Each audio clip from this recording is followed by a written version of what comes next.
Hello, welcome to Walk in the Park. My name is Tony Ingram, your host. This is a public access television show in Ithaca, New York, and today's episode is number 142 and recorded on July 13th, 2016. So if you want to see all of my shows, you can go walkinthepark.tv on your computer or your handheld device or whatever you've got, and see my video blog where I have all of my shows. So everybody can see this as long as they have access to either an Ithaca cable TV or a computer somewhere with an internet connection. Well, this time we are going to go to several parks. Mainly we're going to go to the main subject of our park, of our story today, is Taughannock Falls State Park. And if you take a look at the map here, this was a drawing courtesy of Francis Fawcett, who is an Ithaca artist. If you so this is the picture of the map of the Finger Lakes region with most of its state parks on it. We'll zoom in, and right in the middle of the picture there is Taughannock Falls. And today's episode is entitled Taughannock Landslide, because some of you may have noticed that during the month of June you couldn't go up the gorge, and there's a good reason for that, and we're going to go into that today. So we're also going to go to Treman State Park, which you can see just below the sign for Ithaca there, and a couple of pictures of Watkins, Glen State Park, just to illustrate what we're talking about. But they're all going to feed into a central story. So you're going to Taughannock Falls Gorge, and obviously this is a fall picture, but it winds up almost to about 3/4 of a mile from the highway and the lake shore and so forth, up to the falls, which is right around the bend at the end of this picture. And if you get down in the gorge, this is the way you would see the Gorge Trail, which is now open, of course. It was opened a week or two ago. And as you're coming around about halfway up the gorge, you come to an area that's been called Big Bend, the Big Bend. And you see this big cliff sticking up just to the right of center there. And this is the way it's looked for a long time. But now, this is the way it looks. So if you look at the cliff there, it has a little bit different. Well, we'll get it closer in to compare the cliff with various photographs. But look at the bottom of the picture. There's this big slope going down over the trail. In fact, when you get up close to it, look at that. There is the trail is blocked off. It's actually been rerouted onto the stream bed by earth-moving equipment, have pushed material over there. So you can go around this big landslide. Look at that. This is all the material that has come down on the trail. A huge pile of what they call talus, T-A-L-U-S, which means simply a pile of fallen rock at the base of a cliff. And here's the whole perspective with the Talus Slope at the base of this high cliff. That cliff, I don't know how high it is, maybe 300 feet high or so. And you notice up the top is this whitish area. Well, that's the scar where the landslide came out. And then below it is sort of a darker ribbed area. That's a different kind of rock. The rock up at the top is kind of a siltstone or a silty shale, and the rock in the bottom half of the cliff is a clayey shale. So we're gonna look at what's behind this landslide. That landslide was actually brought down intentionally, and that's why the gorge was closed. It was part of a what they call a scaling project, which is on a scale that they usually do not do. So we'll get into that. But first, to understand the background and essentially the geology behind what's going on here, and why this landslide happened, and why it was also provoked to happen, instead of letting it happen on falling down on us while we walk along, we're going to go take a look at Treman State Park, and you can see again there it is southwest of Ithaca, and we'll go down to the gorge, the upper gorge. When you first go to the upper park in Treman State Park, you come around the bend and you come into this incredible what they call a joint slot gorge. The entrance gorge is the geologists call it a joint slot, and I'll explain what that means here in a second. I'm going to show you, I think this is, I'm going to show you a little video of this entrance gorge, this joint slot gorge. Look at how it has straight sides and corners and that sort of thing. It's just this slot. So let's go to the video and see what that looks like.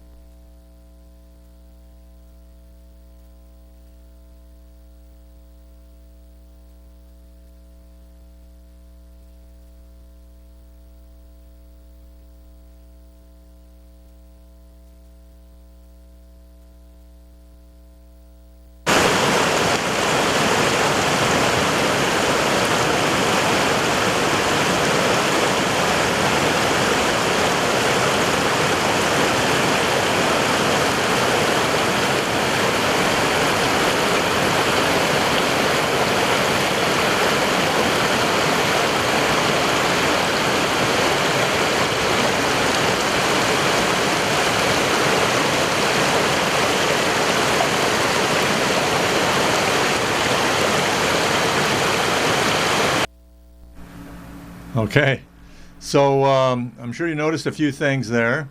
Here's a still of it looking from that bridge that you saw, that footbridge, looking back to the direction from which we had seen the view in the video. And there's a little waterfall there, and the trail is on the left and built right along the cliff there. And look how regular that is. It's just straight sides. And you probably saw some corners in there too. Here's another shot of it, different angle. So the joint slot, that's the beginning of the gorge. Now you keep going around another couple of bends and you come to another section called the Devil's Kitchen. And look at this pool.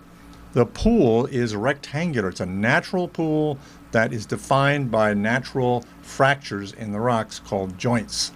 And actually at the end of the pool, if you look across there at that promontory, there is a big vertical fracture in the rock there. Just around the corner there actually is the top of Lucifer Falls.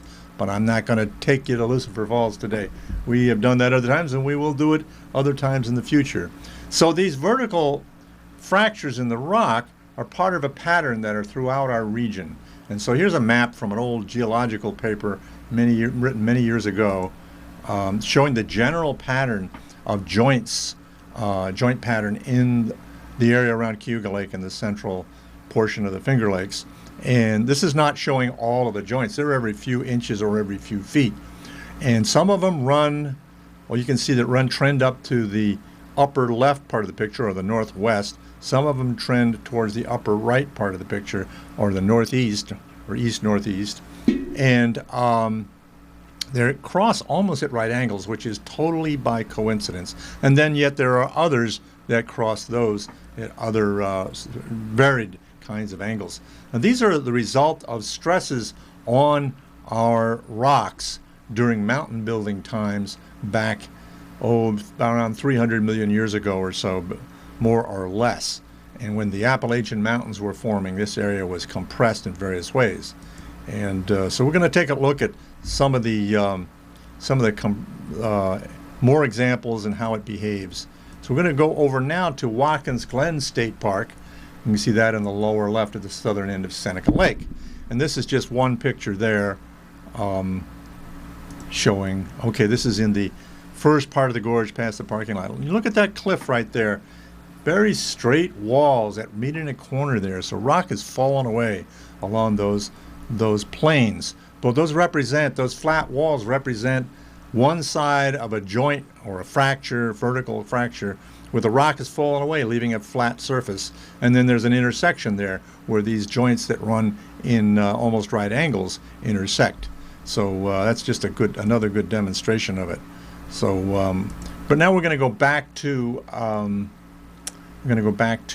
Robert Treman State Park and look at the formation. This is actually in the same area we were in, but it's on the side. The formation of a pinnacle where a tower of rock is separating away from the rest of the cliff, and you can see behind it. And that's kind of neat. And that's because water soaks into these vertical fractures, these joints. Water soaks into it, and in the winter it freezes, and it presses. The power of freezing can actually push the rocks apart and weaken them, and then the rocks will eventually collapse. So rock is falling out. So let's just take a look at this little video showing this.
So our rock around here is all chopped up vertically in different directions, many of them at right angles, chops at right angles. So that makes it weak, and then when water soaks down in between these joints, as I said, it can start to push the rocks apart and destabilize the cliff, especially when it's exposed on, say, on a cliff, like at the side of a gorge or along the lake or something like that. That's when these rocks can get destabilized and pushed away. And you notice the rocks are also in layers. These are sedimentary rocks that are made of sediments that settled on the bottom of an ancient sea, about 380, 400 million years ago. And there were layers of clay and silt and sand and lime that eventually turned to stone. And water can get in between those layers as well. And the whole pile is kind of unstable when it's exposed on the side of a cliff and is exposed to the weather. Now let's go back and look at the side of the joint slot in Treman, and I'm looking particularly just left of center. You can see this slab of rock that's sort of pointing out. Well, that rock is tipped almost upside down, and it used to be above the the opening that it's in. It used to form a little roof to it. This was years ago, and it was a more resistant layer. But then you look below it, on the cliff below it, you can see there's a couple of joints going through there, and then so that had cut this roof over that opening in half, or cut it in sections there, and eventually it fell off and tipped into where it is now. And I remember I used to see people sometimes go up in there and sit under that roof, and then one day it had fallen. And you also notice that some of the rock layers are pretty substantial. They hold together, they make these flat surfaces, they are extend out over other rock layers. And then there's some that are dark and crumbly. Those are layers of shale, clay shale. It's mostly made of clay, and that weathers and erodes away more rapidly than this siltstone shale that we have. That is the stuff that has the more substantial features to it, and that tends to undermine the layers of siltstone, the shale eroding away. So we're going to go down to that Devil's Kitchen area again, where that rectangular pool was, but we're looking at a different portion of it. And there's a big flat cliff there with an arch in it. We'll talk about the arch just slightly in just a moment. And look over the corner. Here's again another pinnacle forming where a joint, there's an intersection of joints, and rock has fallen away, and you can see it's starting to separate. And if I'd gotten around and taken a picture totally parallel to that joint, you can actually see say daylight through it. So it is moving away, and someday that will collapse, but probably no time soon. But let's go back to this general picture here of the area and look at that arch in the rock, and then there's another flat wall behind it. And what we have here is every few feet there are vertical joints that run parallel to each other and parallel to the face of this cliff. And where you have the flat walls is where rock has fallen away. And then below it is some of that shale, which is crumbled away beneath. And the rock above, which is also crisscrossed by the joints in the other directions at right angles, has lost its support, and it drops away. And slowly these arches, they form this way. They just slowly get larger and larger until the whole cliff collapses away and you have a new surface.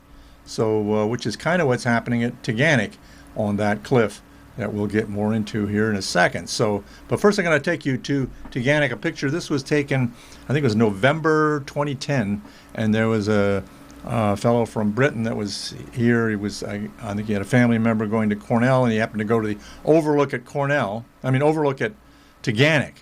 And he took a couple of pictures. And in this picture, you can see there's an arch to the left of the falls. There's a couple of arches to the right of the falls. The bottom half of the cliff is that weak shale, which erodes more rapidly, and the top half is made out of this tough sandstone, or siltstone. It's tougher anyway. It's not super tough, but it's tougher than the shale.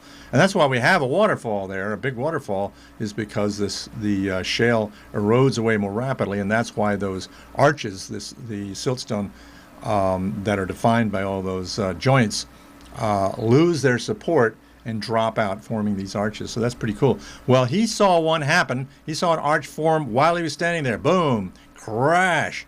A big rock slide. This is probably the biggest one that's been captured in a photograph random like this. Now you look up to just to the left of the top of the falls, you can see there's an arch forming there, sort of a shallow arch. Let's go back to where it was. It wasn't there in this picture. It is in this one, and that's where the rock fell out of. So that really gives you a feel for the rock falling out. The rock has lost its support from below, and it eventually, through freezing and thawing, gets loosened and falls to whatever is below. And that's an area where people don't go. They don't worry about it. You shouldn't go there because people have been hurt around the falls by falling rocks, so and killed. So, by the way, this is Walk in the Park, walkinthepark.tv online if you want to see it. That's my website. .tv is my domain. We're going to go back to Treman, Robert Treman State Park. Now, here is a place where the trail, the Gorge Trail in the Upper Gorge, does go below a big cliff. And that is a place where the parks have to do what's called scaling, which you may be aware of. Here we are over at Watkins, Glen again. This is above the Gorge Trail in the gorge there, in the first section of the gorge beyond the parking lot. And there's a guy named Bill who is prying off winter-loosened shale and siltstone from the cliff above the Gorge Trail. Now he's hanging by a rope. He's rappelling down. He's not climbing the cliff. He's going down. And they systematically go. Here's a couple of other guys, if you can pick them out. One on either side of center in the lower half of the picture. Two guys systematically going down the cliff above by Lucifer Falls. That's the same cliff as I showed you here. And cleaning off the winter loosened rock there. Scaling is the term that's used. So now we're going to go back to that cliff we started off with at Taughannock. Now, this is not the picture from this past month, or this past week, actually. The picture I took, I think, was last weekend or so. This picture was taken in, I think, let's see, when I think it was about 2005, actually. So about almost 11 years ago, in October. Looking for my notes on that. But anyway, so that's taken about 2005. Let's look up more closely, and you can see there's a lot of overhanging rock there. Again, this is one of those situations where the cliff has been, the rock above holds together, is more substantial than the rock below, the shale, the crumbly shale below. So it's lost its support, but it hangs on for a while. And eventually the freezing and thawing weakens it, and it comes down. Now look at this picture. You can see some vertical joints to the left of center there, and there are sort of sections. There's like 4 or 5 sections of rock that are defined by those joints that are protruding out over the cliff. Now look at this picture from a slightly different angle. One of them is missing on the right. This picture was taken 3 years ago, 2013. And this is the rock that fell down. Of course, rock continually falls down from that cliff. This is the Talus Slope. This is not this year's. This is from previous years. Much of this fell down in 2013 or whenever it was. So this has been going on for a long time. I worked at the parks for a long time, and I noticed a number of these that would collapse. These landslides would collapse and would come down, and they would cover the trail. And then it would have to be removed by heavy machinery. Well, there was some of this rock that was being watched for the past 6 years. I talked to Fred Bond, who is the regional director of the state parks, about this just the other day, and they were monitoring this cliff for the past 6 years. There were some rocks that looked like they were going to come, and finally this spring they realized, whoops, we better do something about this. So they did what I would call scaling on steroids, and unfortunately they had to do it in the season already begun. They had to do it like before Memorial Day, and had to close the gorge, and it was quite an operation. They brought in DOT engineers who used hydraulic jacks to bring this stuff down systematically when they want to bring it down. So here's the slide they brought down. Oh, here's the trail again, what's been rerouted, and here is the face of rock that remains. So again, you get that flat wall defined by the joints that are parallel to the gorge here, and the rock that's fallen away. And crash down below. So somewhere in here I have another video here, I think. Yeah, so that's what they did, and the reason they closed the trail off is because they didn't want people going in there when they work on this. It took a while. There were, I think, 3 significant rock removals they had to do, and it was dangerous. They didn't want sightseers, and even there were some people that went into the gorge even after it was closed, while it was closed, and they had to stop the operation because it was too dangerous. So they don't want you to go into areas that are being scaled like this. In this case, they didn't do the standard scaling to remove this stuff. They did. They used these hydraulic jacks. They didn't blast because the blasting would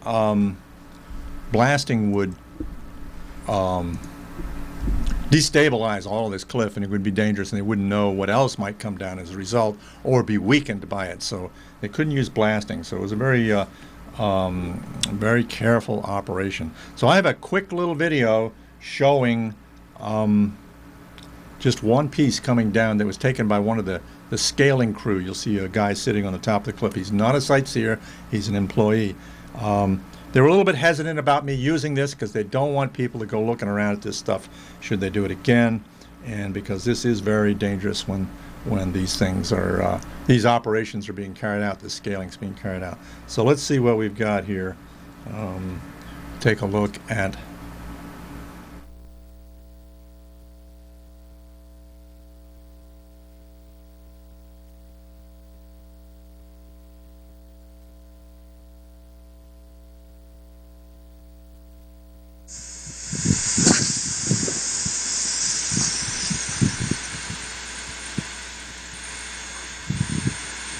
it's coming out of the middle there.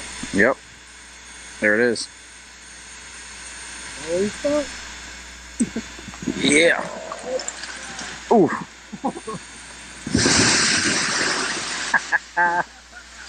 Oh, it's gonna shoot you.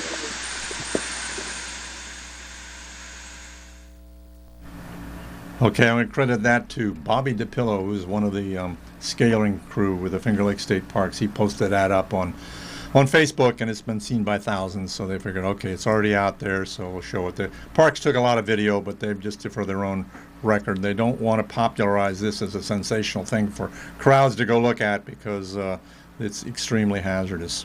Well, the gorge is open now, but that does explain why there is this pile of rock there, and you have to walk around it, and it's not, in the past there have been rock slides like this, but not planned like this. But this was good. They did it for public safety, and now we don't have to worry about those particular rock formations coming down on us during the year.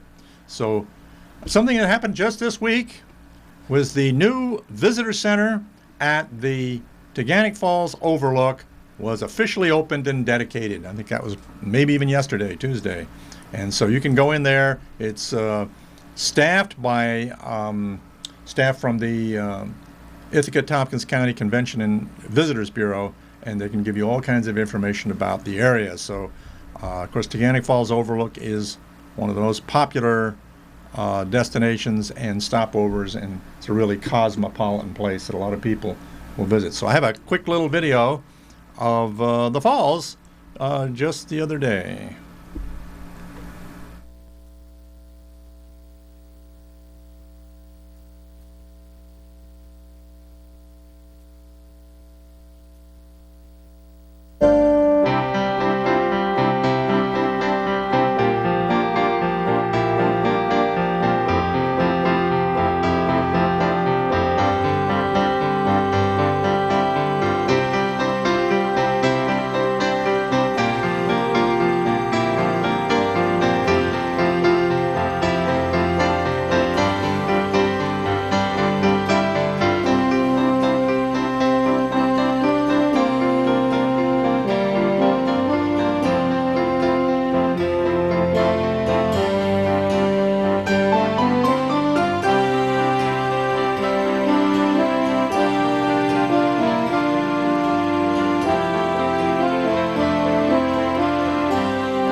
Okay, well that's all we have time for today. Thank you for joining me, and we'll see you again next week. Get out my final little goodbye video here to show you.